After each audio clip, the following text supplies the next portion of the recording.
हे प्रभु, तू कण कण में है, जीव जंतु में है, सब जगह व्याप्त है तू, सर्वव्यापी है तू, मेरे ही अंदर है तू। मेरे मालिक, तेरा ही अंश हूं मैं।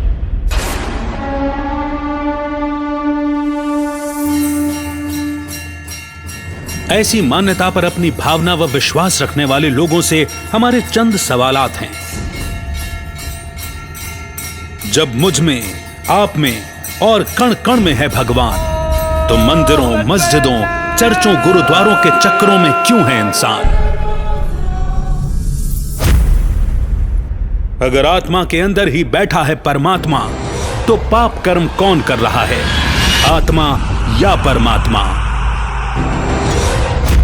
अगर आत्मा पाप कर्म कर रही है, तो अंदर बैठा भगवान क्या कर रहा है? जब कण कण में बसा है भगवान, तो फिर क्यों है सृष्टि तमो प्रधान?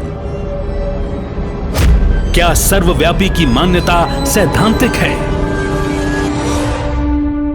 इन सभी प्रश्नों से हमारा कहना यह नहीं है कि शास्त्रों में जो कुछ लिखा हुआ है वो गलत है, बल्कि हमारा यही प्रयास है कि आपकी जो भी मान्यता है उसके सैद्धांतिक पक्ष को विवेक की कसौटी पर परखें और फिर उसमें अपनी भावना रखें, ताकि आपकी भावना का सही फल प्राप्त हो।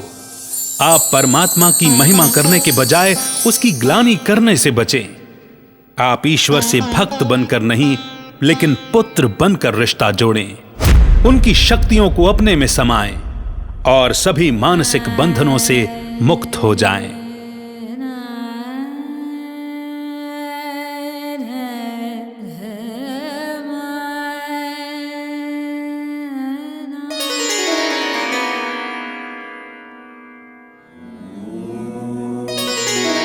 मैं ओंकार हूं।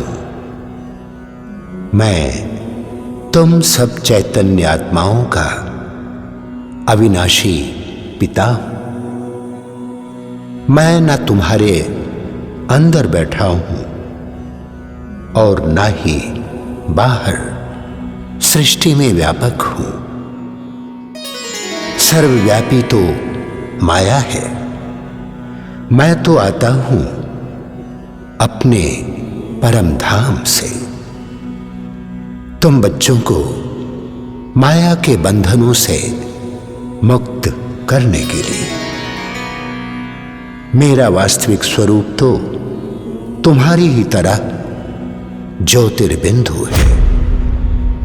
मैं सर्वशक्तिमान हूं। मैं सर्व का दाता हूं। इसलिए जो भक्त जिस भावना और जिस रूप में मुझे भजता है, मैं उसी रूप में ही उसे प्राप्ति कराता हूं।